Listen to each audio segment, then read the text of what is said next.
here has in their head an image of Vikings that looks like this by show of hands? So most of us. Now, who here has heard of the Minnesota Vikings? So almost everyone.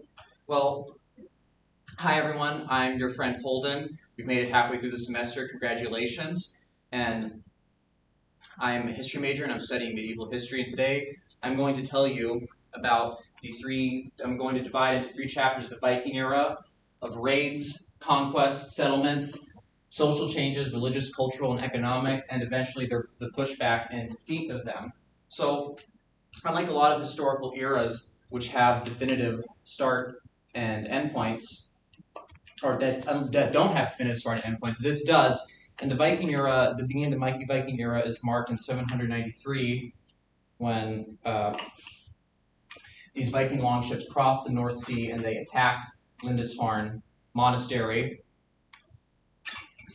And this really shocked the conscience of Christendom because they looted the treasures, they killed the monks. But that means I need to pivot now to these 2 common myths about the Vikings. And the first was that they wore horned helmets. They did not. This was the only fully intact Viking helmet that has been found.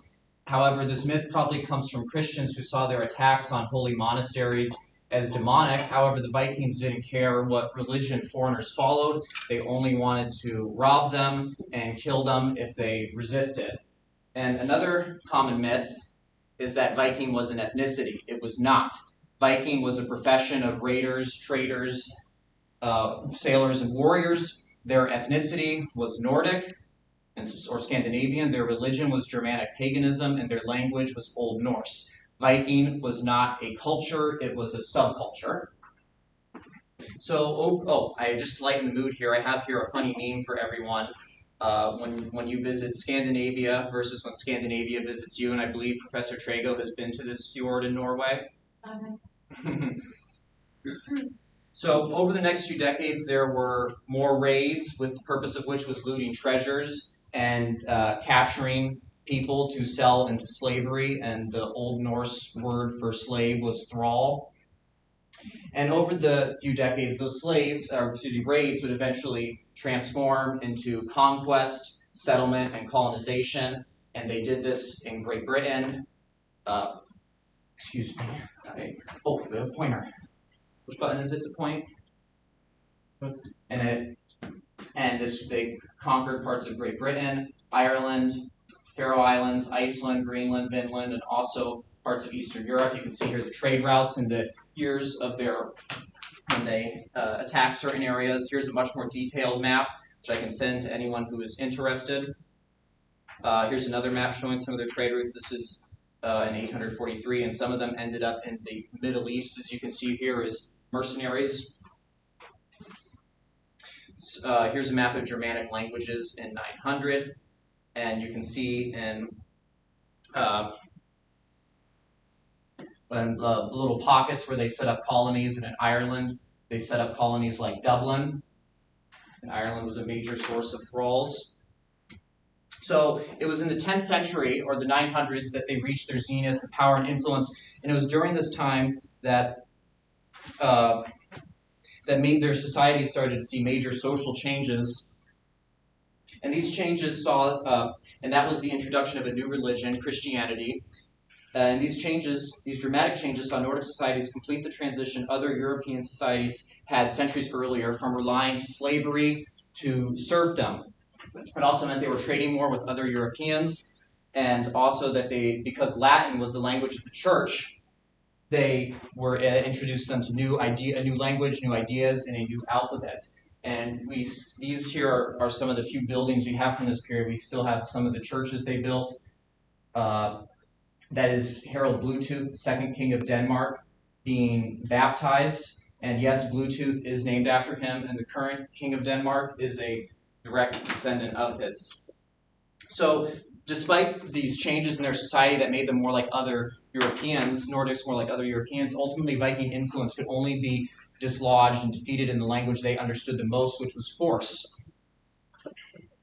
And this happened first at the Battle of Clontarf in Ireland.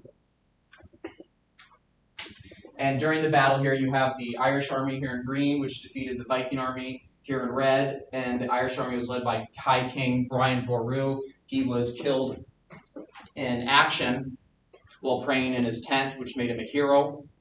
And there were actually Irish people on the Viking side and Vikings on the Irish side, but it still marks the end of Viking rule over parts of Ireland and lost one of their major source of thralls.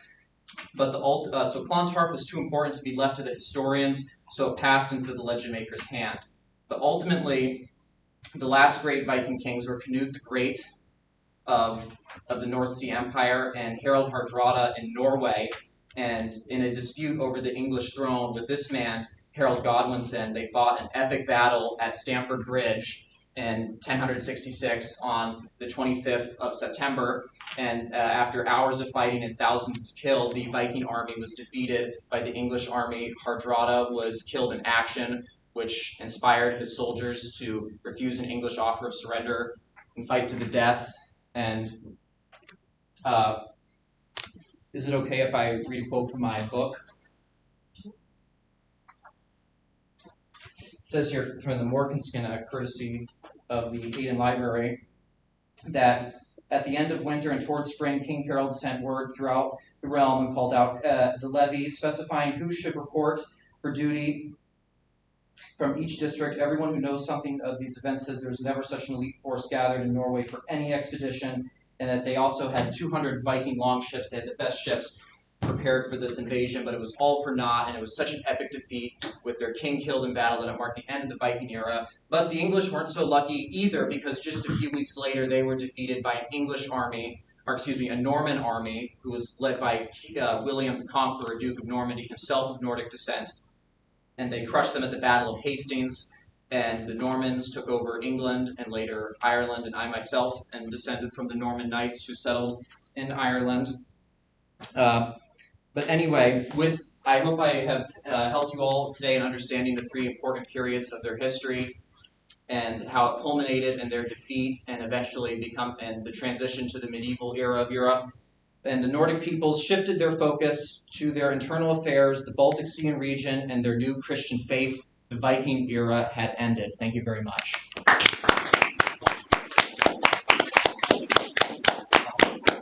Well, my works cited